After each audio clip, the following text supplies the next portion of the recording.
Hey everybody, welcome back. We are officially starting stoichiometry today, aka Stoic, short for Stoic.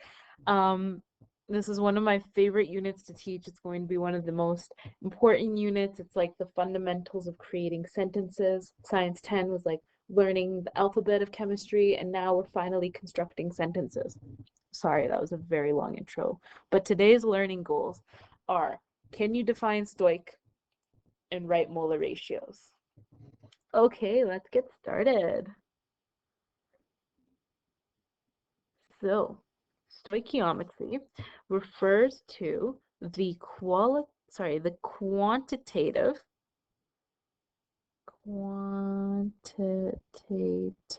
that means we are using values, numbers, we are calculating things, analysis of a reaction, a ratio between the coefficients of a chemical reaction. This is the determination of how much product is produced in a reaction or how much reactant is required or used in a reaction.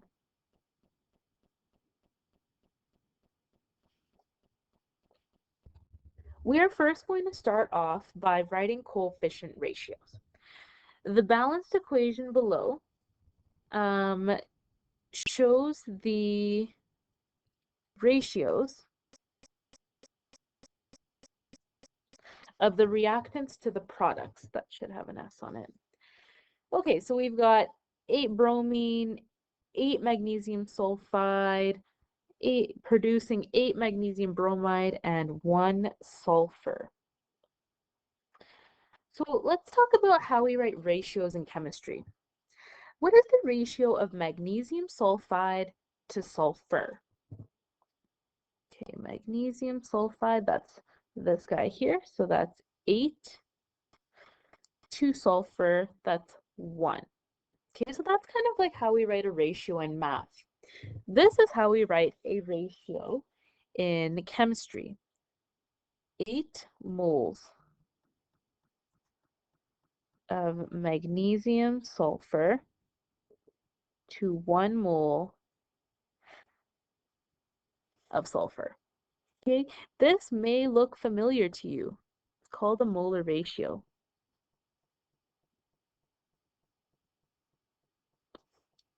I don't know why I always get the urge to write the word ration while I'm writing ratio, but yeah. What is the ratio of magnesium bromide to magnesium sulfide? So I'm going to write this as a molar ratio.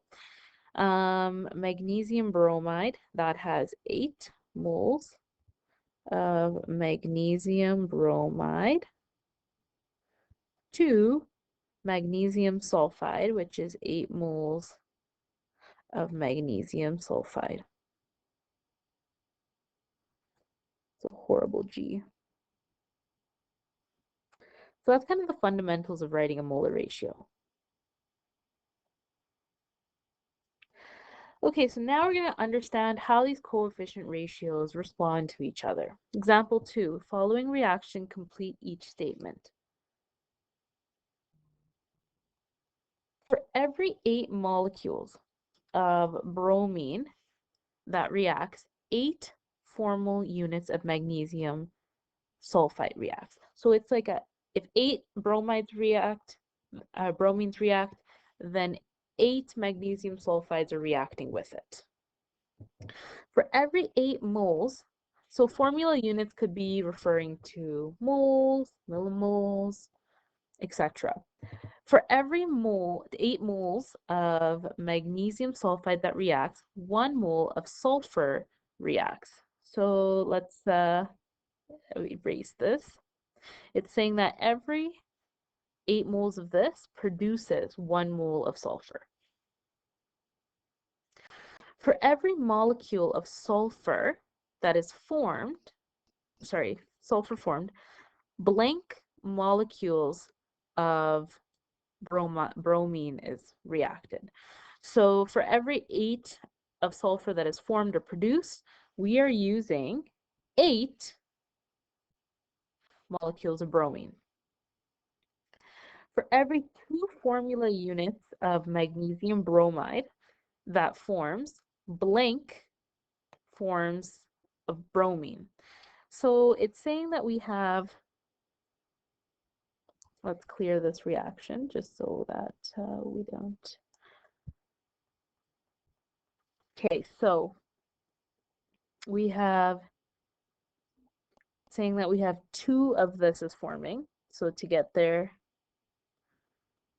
and then it's asking us how many of this would form if there's 2 of magnesium bromide. There's 2 of that. Because it's 8 to 8, the coefficients match. So you would also form 2 of this. Now, how do I get these numbers? That a lot of students will look at me and be like, Miss, like that doesn't really make sense. So I'm actually going to show you using a molar coefficient. And so we have 2 formula units. Oh boy, let's erase that. 2 units of magnesium bromide.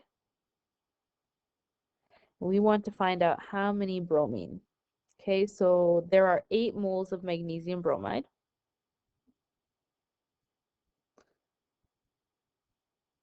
To 8 moles of bromine. Okay, magnesium bromide cancels out, mole cancels out with moles. Once you plug this into your calculator, you will end up with 2 units of bromide. Okay, so that's how I get these things. It's by using a molar coefficient. Sorry, molar ratio. So for example, what if the ratios were not as simple? If there are 16 units of sulfur, how many units of bromine will there be? We will use a molar ratio to convert from one entity to another entity. And we've been taking a look at this in the solution in the acid-base unit. When you come across something like this is the procedure that I always recommend. You write your balanced reaction. Then you are going to list your known and your unknown. So it's 0.16 units of sulfur.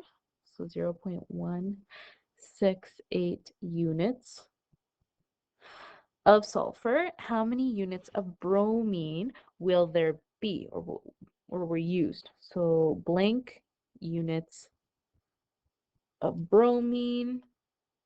We are then going to start with what we know, 0.16 units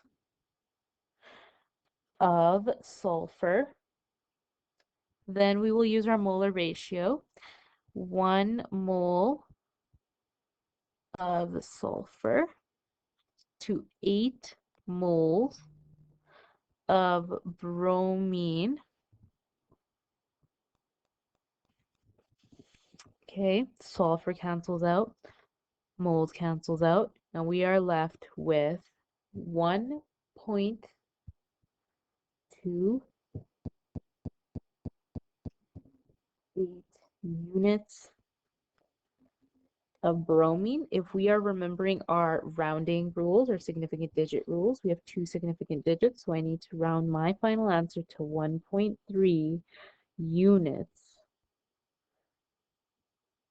of bromine. All right, let's do an example. So practice, balance the following reaction and complete the table. You can take a moment to balance your reaction, and then I'll unpause and show you what I have. Okay, there's my balanced reaction. So again, first step, always balance your reaction. Then, what is the ratio of aluminum to aluminum, or aluminum oxide to aluminum? Okay, so now that we have our balanced reaction, let's talk about ratios. What is the ratio of aluminum oxide to aluminum? So that is going to be 2 moles of aluminum oxide to 4 moles of aluminum. What is the ratio of oxygen to aluminum oxide. So that's going to be 3 moles of oxygen to 2 moles of aluminum oxide. And then lastly, what is the ratio of aluminum to oxygen? That is going to be 4 moles of aluminum to 3 moles of oxygen. That's not how we write oxygen. 3 moles of oxygen. Awesome. Let's use our brand new information to fill in the following table. I'm just going to balance this here. 2, 4, 3, just so I can use that. So I'm going to do the first line with you, and then the second line I will leave for you guys to fill on your own. You have 0.75 moles or units of oxygen, and you need to find the remaining units of aluminum and aluminum oxide. I'm going to start off by doing aluminum first. So let's find aluminum. You're going to start off with what you know. 0.75 units of oxygen. I need to find aluminum, so I'm going to divide by 3 moles of oxygen and 4 moles of aluminum. Oxygen cancels out with oxygen, mole cancels out with moles, and once I plug this into my calculator, I get 1 unit of aluminum. Okay, let's now find aluminum oxide. I'm going to start with what I know again.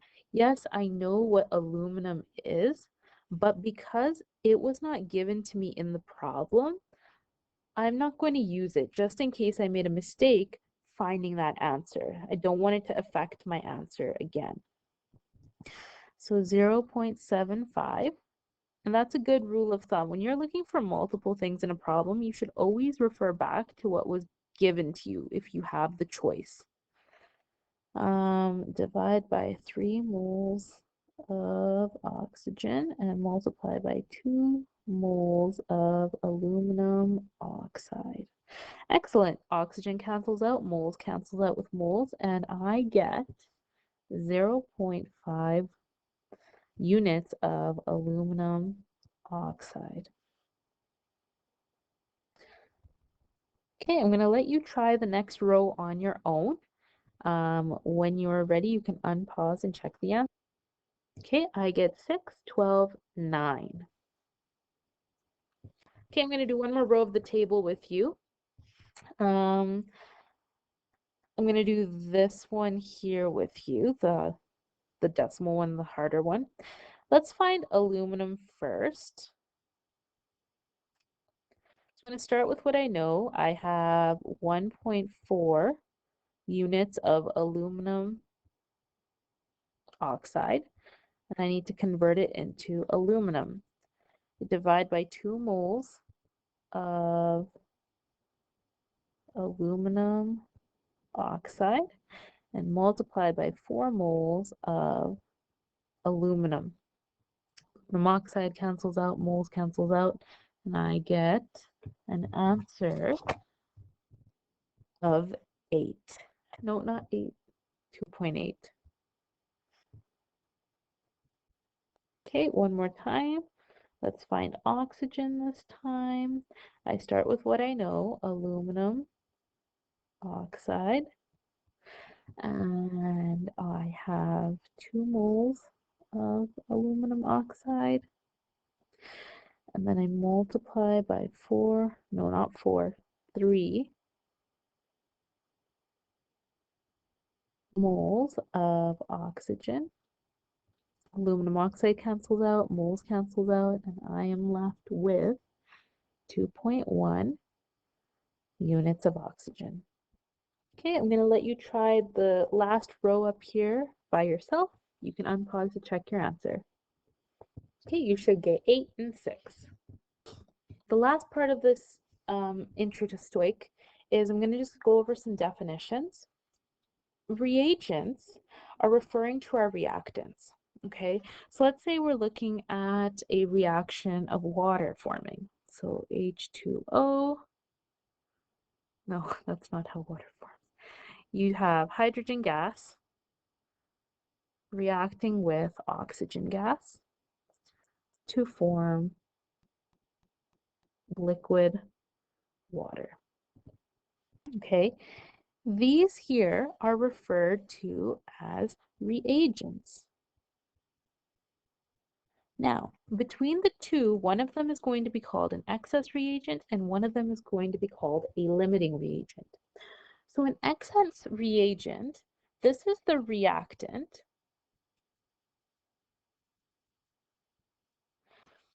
still present after the reaction has completed. So let's say I mixed hydrogen and oxygen together. Balance this. Let's say I mixed hydrogen and oxygen together, and I still had oxygen left over after the reaction was complete. So oxygen would be considered my excess reagent. The limiting reagent is the reactant that is, oh, this should say completely, that is completely consumed in a reaction. So let's say in my reaction, hydrogen gas is my limiting reagent. At the end of the reaction, all of my hydrogen is gone. Therefore, I can't make any more water. So it limits the reaction. Okay, so those are two important definitions, and we're going to revisit them in depth at the end of the unit.